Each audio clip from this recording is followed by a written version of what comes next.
shadow in the night. That winter evening, when the air was pierced with cold, I decided to take a walk in the park. It had always been a place of silence and solitude, especially on such freezing nights when few people chose to go outside. The deep snow, laying like a white blanket on the ground, felt comforting, though every step rang in my ears as if something unseen, dark, and terrifying was nearby. I always enjoyed such nights. The silence in the air was almost tangible, and only the squeak of the snow under my feet broke it. There was not a soul in sight, and I knew that for a long time no one would appear.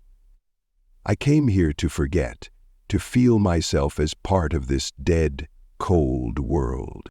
I walked along the old wooden benches, forgotten paths, and weary streetlights that barely glowed in the night.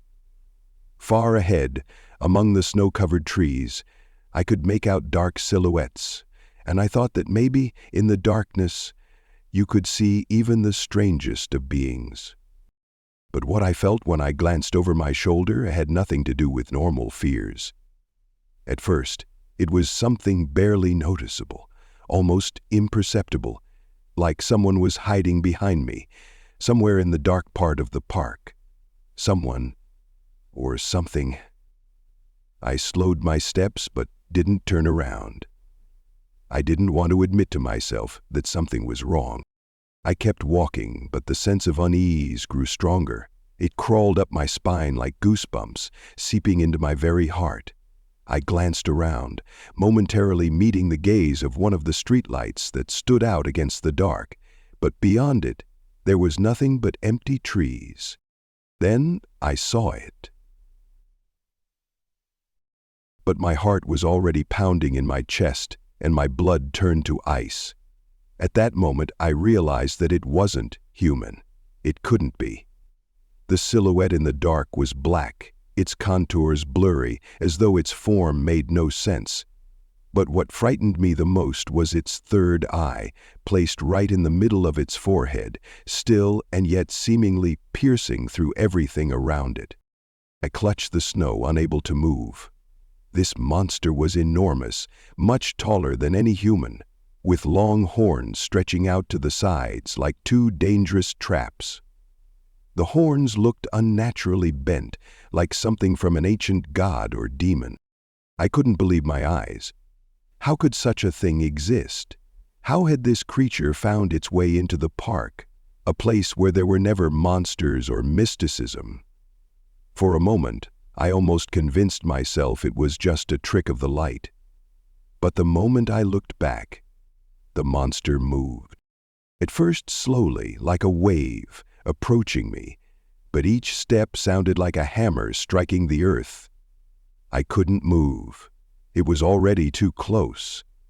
I saw how dark smoke issued from its skin, as if it wasn't made of flesh but of the night's shadows, and with each step it left a cold, sticky trace behind it.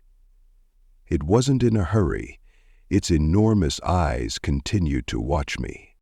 I tried to turn and run. My body reacted to the instinctive fear, but just as I turned the corner of an old path, another shadow seemed to appear from thin air. It was the same monster, but now its eyes, three black, gleaming orbs, held an awful confidence. My eyes followed the creature's match, and when the dark figure swung its heavy arms and with its blade overhang, I watched. I ran, not looking back. My heart hammered like a drum, and my blood rushed to my ears. I ran blindly, but I could feel it following me. Thoughts flashed through my mind. It can't catch me. I'll make it. I'm alive.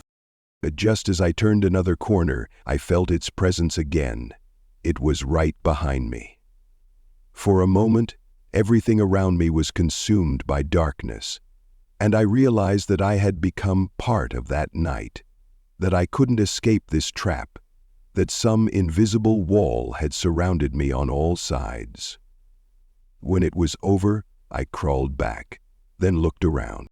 When I looked back, it was only a meter away.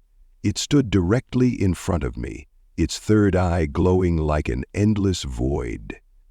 Its horns, now no longer just horns, had become twisted, poisonous serpents crawling into the dark corners of my mind.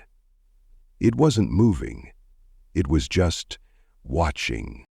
And at that moment, I knew that it didn't matter how I fought. I would never leave here. This monster wasn't from the world of men. It was a creature born from the night. It was what hides in the dark corners of the imagination, waiting for me to weaken my fear. I didn't remember how I made it home. All I knew was that on a night like that, it's best not to go to the park, because in the dark corners of the night, there's more than just cold and shadows. Something far worse lives there.